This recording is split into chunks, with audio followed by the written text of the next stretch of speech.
La Comisión Europea ha situado a España como el país de la Unión Europea donde más aumentó la presión fiscal durante la última década.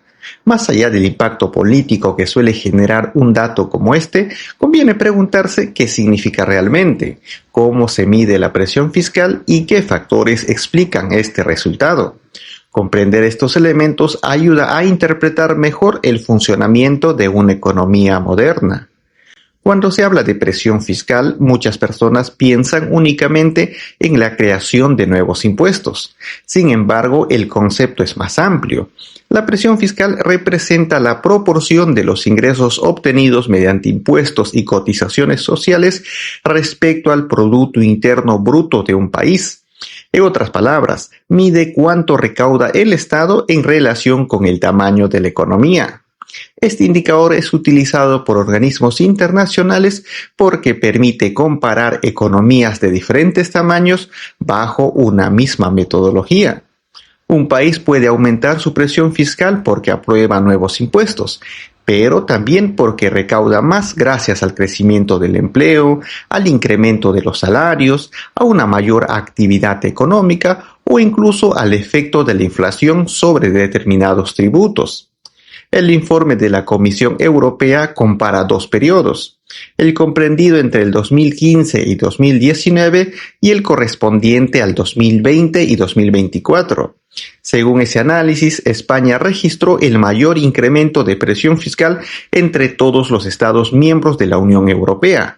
Esto significa que la capacidad recaudatoria del sector público aumentó más que en cualquier otro país comunitario durante ese intervalo. Es importante hacer una precisión para evitar interpretaciones equivocadas. Que España haya registrado el mayor aumento de la presión fiscal no significa que sea el país con los impuestos más elevados de Europa. De hecho, varios estados mantienen una presión fiscal superior en términos absolutos.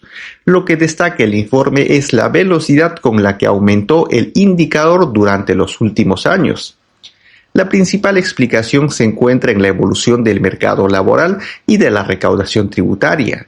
La recuperación del empleo después de la pandemia incrementó las cotizaciones sociales y también los ingresos procedentes del impuesto sobre la renta de las personas físicas. A ello se sumó el efecto de la inflación, que elevó la recaudación del impuesto sobre el valor añadido sin necesidad de modificar necesariamente sus tipos impositivos. También influyeron diversas medidas fiscales aprobadas en los últimos años, junto con una mayor eficacia en la recaudación. El resultado fue un incremento sostenido de los ingresos públicos que terminó reflejándose en este indicador utilizado por la Comisión Europea. Por ello, el concepto de presión fiscal no debe entenderse únicamente como una suma de nuevos impuestos, sino como el resultado de múltiples variables económicas que actúan al mismo tiempo. Este tipo de informes resulta especialmente relevante porque permite analizar la sostenibilidad de las finanzas públicas y la capacidad de los gobiernos para financiar servicios esenciales.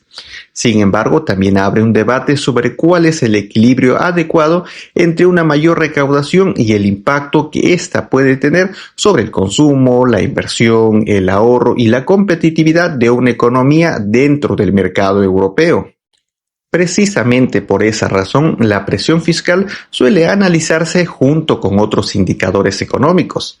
Un aumento de la recaudación puede contribuir a reducir el déficit público, financiar inversiones en infraestructura, fortalecer los sistemas de salud o educación y mejorar la capacidad del Estado para responder ante futuras crisis.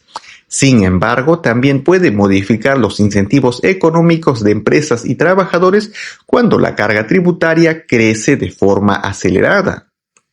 Desde la perspectiva empresarial, la estabilidad del sistema tributario suele ser tan importante como el nivel de los impuestos. Los inversionistas nacionales e internacionales evalúan la previsibilidad de las normas fiscales antes de tomar decisiones de largo plazo. Cambios frecuentes o una mayor incertidumbre pueden afectar la planificación financiera y la percepción de riesgo de un país. Otro aspecto interesante es que la presión fiscal no depende únicamente de cuánto se paga en impuestos, sino también del tamaño de la economía. Si el Producto Interno Bruto crece con mayor rapidez que la recaudación, la presión fiscal puede disminuir incluso manteniendo los mismos tributos. En cambio, cuando los ingresos públicos aumentan más rápido que la actividad económica, este indicador tiende a elevarse. Las comparaciones internacionales también requieren prudencia. Cada país posee estructuras productivas, niveles de renta, sistemas de protección social y modelos de financiación diferentes. Algunos estados europeos financian amplios servicios públicos mediante una presión fiscal elevada, mientras que otros optan por una menor carga tributaria acompañada de una participación más importante del sector privado en determinadas prestaciones. En el caso español, el informe de la Comisión Europea ofrece una fotografía de una tendencia observada durante las últimas décadas, pero no constituye por sí solo un juicio sobre si el sistema tributario es adecuado o insuficiente. Esa valoración depende de múltiples factores, entre ellos la calidad del gasto público, la eficiencia administrativa, la productividad de la economía y la capacidad de generar crecimiento sostenible.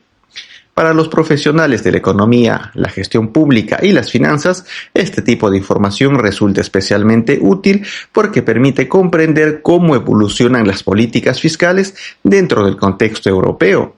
También facilita identificar tendencias que pueden influir en las decisiones de inversión, en la elaboración de presupuestos públicos y en el diseño de futuras reformas tributarias.